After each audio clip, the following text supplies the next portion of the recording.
Personal attack किया गया।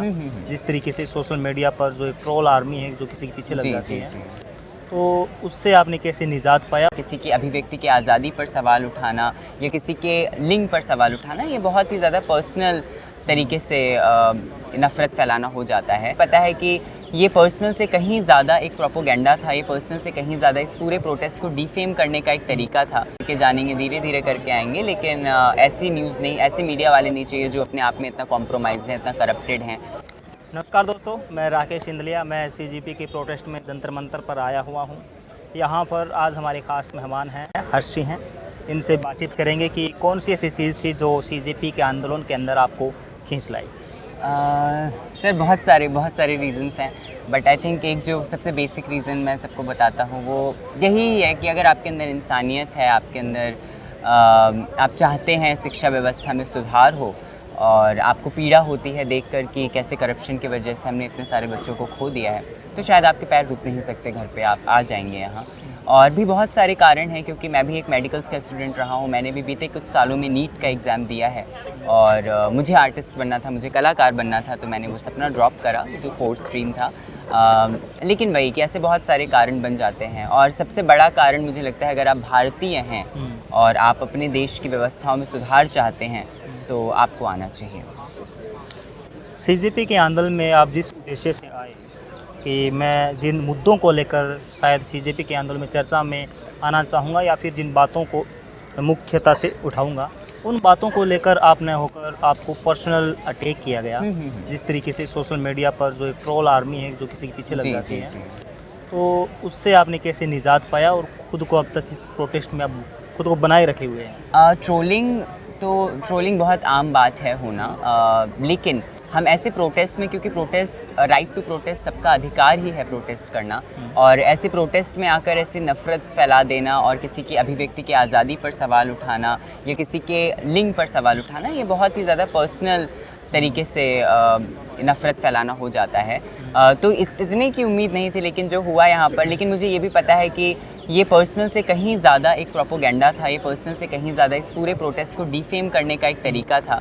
तो जो प्रोपोगेंडा वाले यहाँ पे जर्नलिस्ट आए हुए थे और जो नफ़रत फैलाने के हिसाब से ही आए थे, जो यहाँ चाहते थे कि इस प्रोटेस्ट को वो हर मायने में डिफेम करें, तो ऐसे लोग यहाँ पर आए हुए थे। तो उन्होंने वही करा, जब उनको यहाँ पर धर्म और जाति के नाम पर नफ़रत नहीं मिली तो फिर वो लिंग तक उतर आए, वो किसी के लिंग पर शेम करने लग गए या किसी को एक तरीके से आप कह लो अभिव्यक्ति की आज़ादी पर शेम करने लग गए। लेकिन मुझे लगता है ये सारी बातें आकर के एजुकेशन पर ही सवाल उठाती हैं कि अगर आप शिक्षित हैं तो शायद आप ये सब कुछ नहीं करेंगे, अगर आपको अच्छी शिक्षा मिली है तो शायद आप ये सब कुछ नहीं करेंगे। लेकिन वही कि जब अशिक्षित ही है समाज, जब ऐसी करप्टेड शिक्षा ग्रहण कर रहा है तो क्या ही होगा, हम क्या उम्मीद रख सकते हैं। यानी आपको जिस तरीके से ट्रोलिंग का सामना करना पड़ा, तो खुद को किस तरीके से आप पॉजिटिव रख पाते हैं कि इस आंदोलन का साथ अभी तक आप दे रहे हैं? ट्रोलिंग वगैरह मैंने ज़िंदगी में कई दफ़ा देखी है, वायरलिटी मैंने कई बार देखी, क्योंकि मैं एक कलाकार हूँ।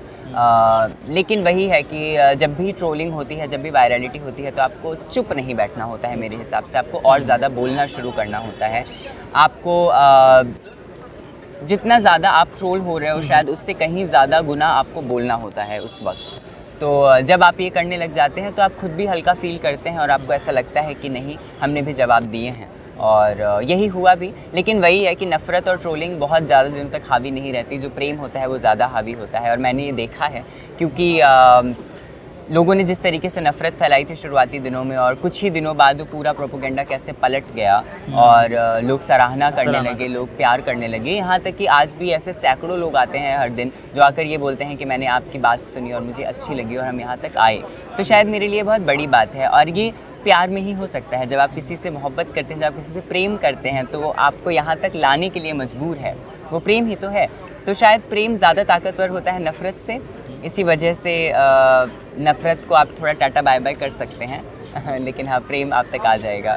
सीजेपी की मांगें बहुत अहम हैं और कई मांगें हैं, परंतु आपको कौन सी ऐसी मांगें हैं जो मानते हैं कि अगर ये मांगें पूरी हो जाती है तो मैं समझूंगी कि आपका इस आंदोलन में आना संपूर्ण हुआ या सार्थक हुआ?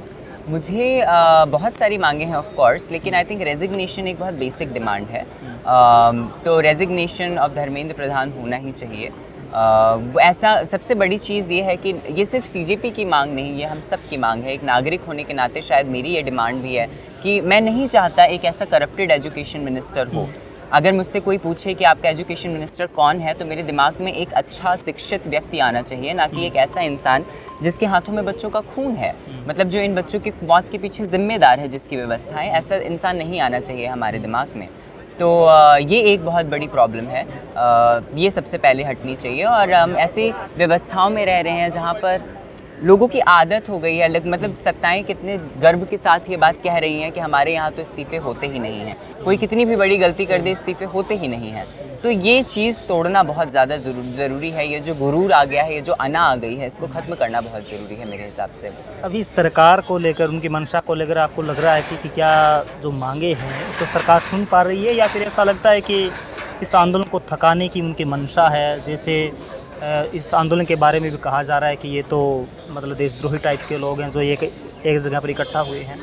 बिल्कुल सही बात है। मतलब पूरे आंदोलन को थकाने की तो हो ही रही है, क्योंकि आप खुद जानते हैं सोए हुए इंसान को जगाया जा सकता है, लेकिन जो सोने का नाटक कर रहा हो उसे जगाया नहीं जा सकता है। तो ये सरकार सोने का नाटक कर रही है। ऐसा नहीं है कि उनको नहीं पता है, उनको सब कुछ पता है क्या हो रहा है क्या नहीं हो रहा है। सोनम सर जैसे इतने बड़े एजुकेशन रिफॉर्मर स्ट्राइक पर बैठे हुए हैं, अपने आप में देश के लिए कितनी शर्मनाक बात है ये। उनको सब कुछ पता है, लेकिन वो मूक बनकर बैठे हुए हैं, वो एक्ट कर रहे हैं कि उन्हें कुछ नहीं पता है। पता भी है तो वो नामकरण करने लग जाते हैं, आकर नाम रखने लग जाते हैं, जो इनका पुराना काम है। लेकिन वही कि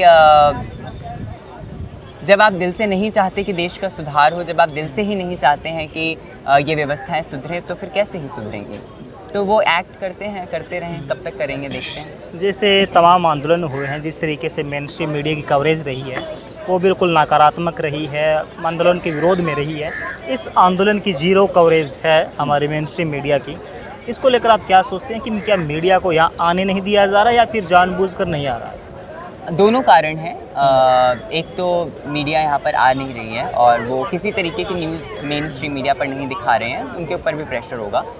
वो गलत तरीके से या सही तरीके से, किसी भी तरीके से नहीं दिखाते हैं। और यहाँ हो सकता है उनको आने भी ना दिया जाए, ये भी एक बड़ा कारण है, क्योंकि लोग ऑलरेडी बहुत त्रस्त हो गए हैं उस मीडिया से। तो शायद लोग इस बात पे एग्री हैं कि ठीक है, कोई बात नहीं, यहाँ पे लोग धीरे धीरे करके जानेंगे, धीरे धीरे करके आएंगे, लेकिन ऐसी न्यूज़ नहीं, ऐसे मीडिया वाले नहीं चाहिए जो अपने आप में इतना कॉम्प्रोमाइज़ है, इतना करप्टेड हैं। मतलब देश को तोड़ने में बहुत बड़ा काम इन लोगों का रहा है। जो हम नफरती माहौल में जो हम पल रहे हैं, जो व्यवस्थाएं इतनी करप्टेड हो गई हैं कि बच्चे मर रहे हैं, इसमें मीडिया का बहुत बड़ा हाथ मानता हूँ मैं, और हम सब मानते हैं। तो हाँ, ऐसी मीडिया ना आए तो ठीक है। यहाँ पर इंडिपेंडेंट मीडिया बहुत है और मैं इंडिपेंडेंट मीडिया को बहुत बढ़ावा देता हूँ। मुझे बहुत पसंद है इंडिपेंडेंट मीडिया को सपोर्ट करना, और यहाँ पे ज़्यादातर लोगों को वही है। तो हाँ, इंडिपेंडेंट मीडिया होनी चाहिए ज़्यादा से ज़्यादा, जितनी ज़्यादा हो सकती है।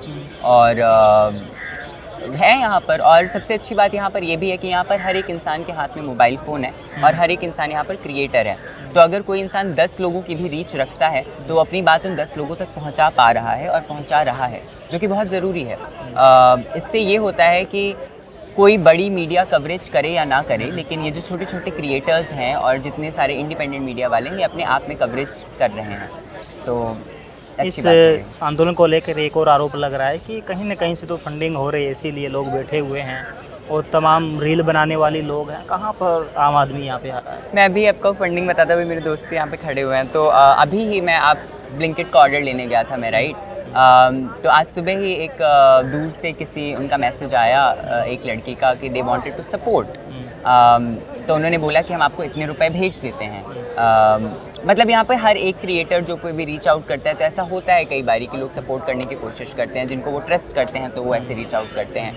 तो मैंने उनको ऑप्शन दिया कि नहीं, हम कैश तो नहीं ले सकते, यहाँ पे कैश है ही नहीं, कोई भी कैश नहीं लेता, लेकिन आप यहाँ पे ज़रिए हैं सपोर्ट करने के। आप खाने में सपोर्ट कर सकते हैं, आप पानी में सपोर्ट कर सकते हैं, आप आर्ट सप्लाईज़ में सपोर्ट कर सकते हैं। तो कल हम एक वर्कशॉप कर रहे हैं बच्चों के लिए, जिसमें एक लेटर राइटिंग वर्कशॉप है। तो उसमें बच्चे खत लिखेंगे प्राइम मिनिस्टर के लिए, तो उसके लिए आर्ट सप्लाईज़ का सपोर्ट था। तो उन्होंने बोला ठीक है, I am more than happy to support in the art supplies. तो उन्होंने अभी कलर शीट्स और ये सब कुछ ब्लिंकिट करा। तो ऐसे फ़ंड है यहाँ पर। ये फ़ंड प्रेम का है, ये फंड शिद्दत का है, और ये भारत है, यहाँ पे प्रेम ही सबसे बड़ा फंड है। लेकिन वही है, नफ़रती लोगों को सिर्फ नफ़रत ही दिखेगी। और उनको ऐसा लग रहा है कि यहाँ पर सब लोग 7 स्टार की व्यवस्थाओं में रह रहे हैं। जब वो आकर यहाँ देखेंगे तो उनको पता चलेगा कि कई बारी वॉशरूम लॉक होती है, वॉशरूम साफ़ नहीं होती। अच्छा। बारिश होती है तो रोडें गीली हो जाती हैं, कारपेट गीली हो जाती हैं, लोग खड़े रहते हैं पूरी पूरी रात, सोते नहीं हैं। और सूखे गद्दे भी अंदर नहीं आने दिए थे। हाँ, वो टेंट्स अंदर टेंट्स, नहीं आने देते। कैसे देखिए आप, टेंट्स कितना जर्जर है उस दिन। दिख यहाँ रहा तक कि टेंट की हालत ऐसी भी कई बारी हो जाती है कि जहाँ सोनम सर है वहाँ तक पानी रिसने लगता है, पानी गिरने लगता है। जहाँ वो सारे लोग जो हंगर स्ट्राइक पर है वहाँ पानी भरने लगता है। तो ऐसा नहीं है कि यहाँ पे सब कोई बहुत 7 स्टार की व्यवस्थाओं में रह रहा है। हर कोई स्ट्रगल कर रहा है, हर कोई जगल कर रहा है। बहुत सारे ऐसे जेंजी हैं जो लोग एसीओं में रहते हैं हमेशा से, ऐसी परवरिश हुई है उनकी, लेकिन फिर भी वो यहाँ पर हैं, सर्वाइव कर रहे हैं और कोशिश कर रहे हैं अपने हर वे में। लेकिन वही है कि नफरती लोगों को सिर्फ नफरत दिखाई देगी, और जिन लोगों ने अपने दरवाजे खोले हैं स्वीकारने के लिए, समझने के लिए, हम उन्हीं को समझा सकते हैं। जो अंधभक्ति की पट्टी चढ़ाकर बैठे हैं दिमागों में और आँखों में, वो नहीं सुधर सकते हैं। मेरा आखिरी सवाल और आखिरी आपकी अपील अगर दर्शकों से कहना चाहेंगे, लोगों से कहना चाहेंगे इस आंदोलन को लेकर और अपनी मांगों को लेकर?